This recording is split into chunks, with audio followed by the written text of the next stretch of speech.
we're tired and we want to give up. And I had one of those times this past week where I've been doing ministry here for 10 years. I've done it for years all over the place. But 10 years of doing ministry is a long time without a break.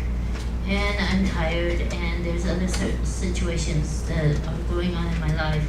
But I'm not bringing it up to talk about those things. But I was at a point this week where I was like, God, not that I want to commit suicide, I'm not suicidal or anything like that, but I was just thinking it would be lovely to just be in heaven with you. It would be lovely. And I know I have responsibilities and children to raise and youth group to take care of and you guys to take care of and pray for. But there's points in your life, and I'm sure all of you have been there, where you just want to say, it'd be really nice to be in heaven and sit at your feet and not worry about all these things and just be with you. And I had one of those times. And so around, I don't know, I think it was actually Wednesday night, I canceled everything. I didn't want to go out. And I decided to rent a movie on demand, which I usually don't do because it costs too much. But I didn't even want to go out to Redbox to rent it. So I decided to rent a movie on demand, and God had put in my path a beautiful, beautiful movie. And if you ever have a time or a chance to go watch it, you should borrow it for your children to watch as a family. It's called Soul Surfer. And it's a story about Bethany Hamilton. Bethany Hamilton grew up in Hawaii, and both of her parents were surfers. So naturally, she grew up as a surfer. She explains in the movie that she spends more time in the water than she does on dry land. She wakes up early in the morning to go surfing before she does she was homeschooled, I think. So before she does her homeschooling, she wakes up at the crack of dawn to go surfing. And apparently in Hawaii, in the locals and stuff, they do midnight surfing too. And she wasn't allowed to go, but she sneaks out to go do midnight surfing as well. Now, I don't know if anybody's been to Hawaii, or I know Mr. and Mrs. Davidson lived there for a while, but surfing, I don't know if you know, but surfing is not always right at the shore. They surf at the shore too, but sometimes in Hawaii, I learned this when I was in Hawaii for 6 months, you have to paddle way out into the ocean to catch the really big waves. So it's not right out in the shoreline. Real surfers go out, and even like more extreme surfers get like ski boated out. Is it ski boated? Jet boated out way deep into the ocean where they can pick up really big waves. And so Bethany Hamilton was on her way. I'm doing the math, I'm not exactly sure, because in the movie, she looks like she's in high school, but I'm doing the math, and it seems like this was in 2003. Doing the math, it seems like she was only 12 or 13 years old. And she was she was heading towards the pros. And she did these competitions in Hawaii, and finally, Rip Curl decided to sponsor her and her best friend. Her best friend and both of them surfed. So Rip Curl decided to sponsor her, and it was her dream come true. Like, once you get sponsored, it's just a matter of time before you go pro, because they pay for everything once you get sponsored. So anyhow, she gets sponsored, and the cool thing about this movie and why I suggest you should watch it is she's a Christian. Her family's a Christian. But the thing about the movie is it doesn't push Christianity in your face. It just tells her story. And part of her was she was a Christian. And so she's attending youth group, and they do it outside because it's Hawaii. Hawaii's really awesome. You go to a Hawaii airport, how many's been in Hawaii? Yeah, you go to the Hawaiian airport and it's just like outside, except for Honolulu. But if you go to the other smaller islands, you walk off the plane and you're like outside, and you're like, where's the airport building? There is no building, there's just like outside huts. And then they have conveyor belts underneath huts and stuff like that. So Hawaii, because the weather is so nice, it's just like that. And so they gather for church, but it's outside, like right next to the beach. It's so cool. And so anyhow, She's attending youth service and stuff like that. And finally, she does this tournament. She comes in first place. Rip Curl says, we want to sponsor you. So now she's sponsored, so everything she buys, it's on them. Like, anything that does with surfing, like gear and stuff like that. So she's on her way, and her youth group is planning to go to Mexico. And so she tells her youth pastor, I can't go because I just got sponsored. So I have to practice and I have to serve for my next competition. The competition was not the reason why she couldn't go. She said she couldn't go because she has to surf now. She has to spend that time doing that, right? So and I totally understand this scene because the youth pastor was kind of like, well, you promised to go, you should trust God.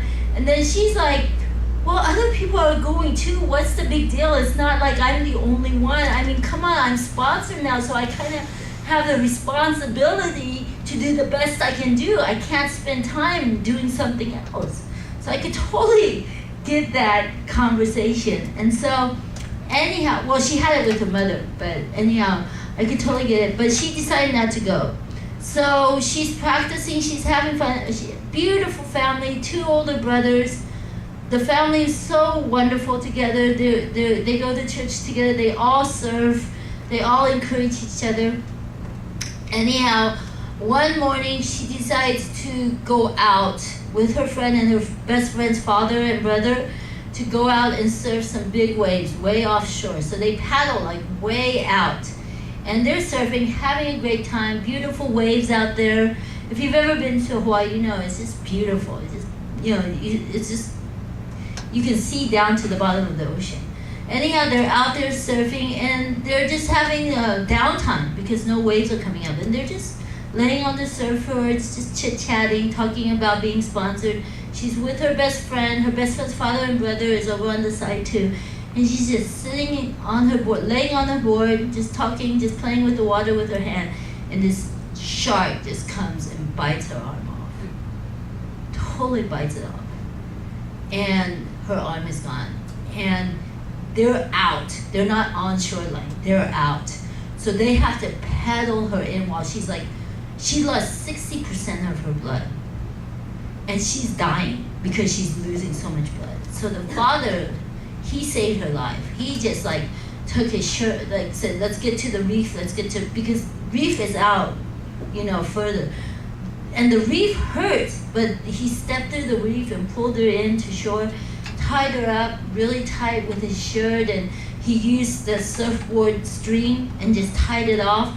And then they have to walk out to the car. The car's not even right there. When I was in Hawaii, we had to walk 2 miles to the beach.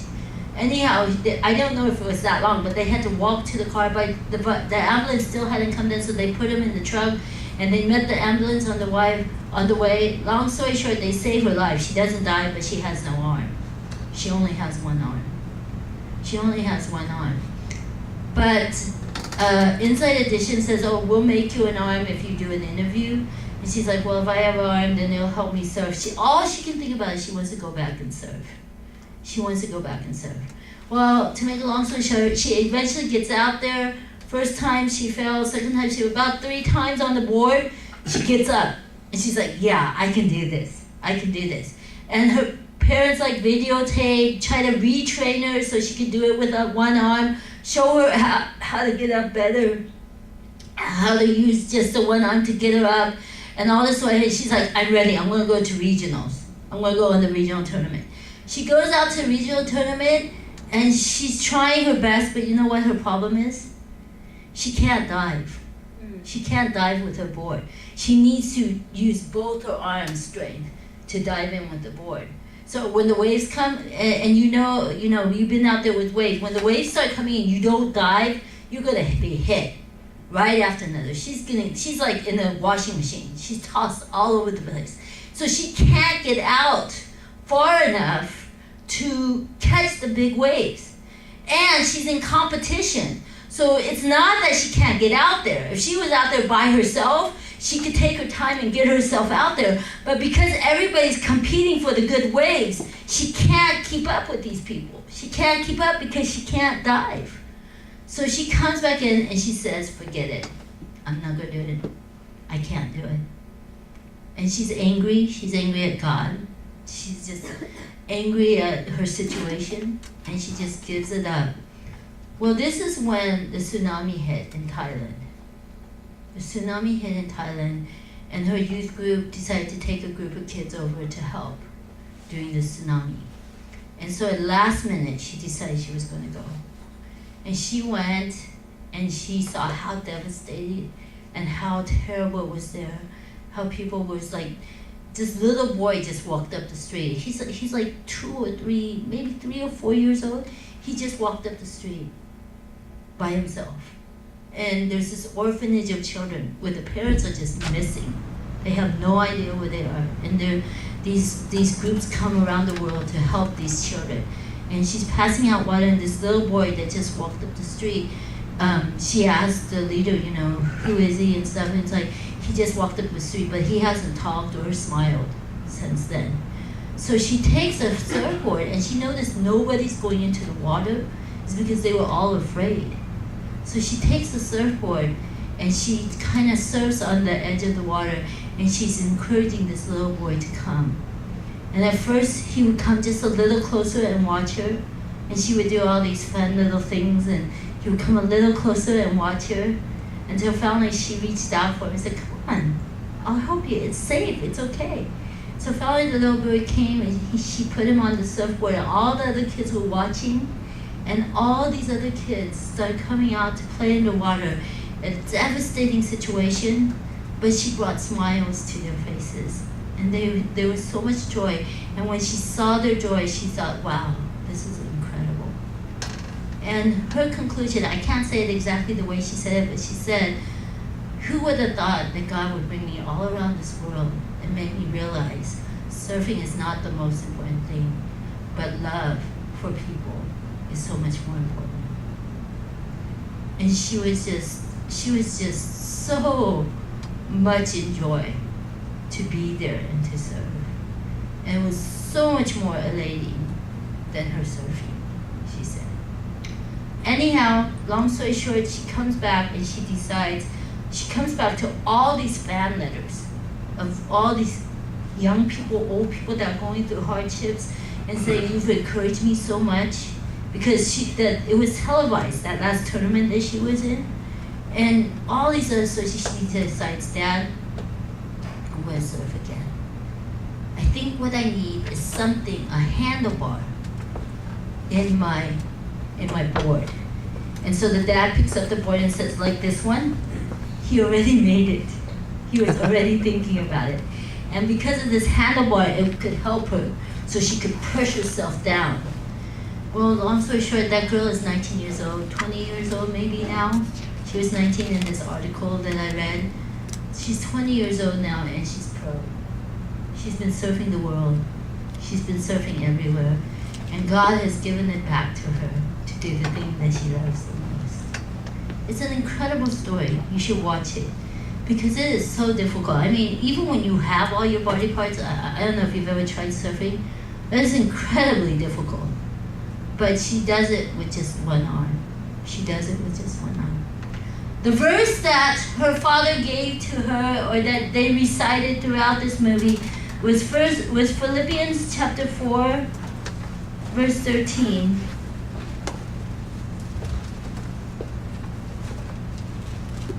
And it says, I'm reading it in NIV version because I can't, sorry.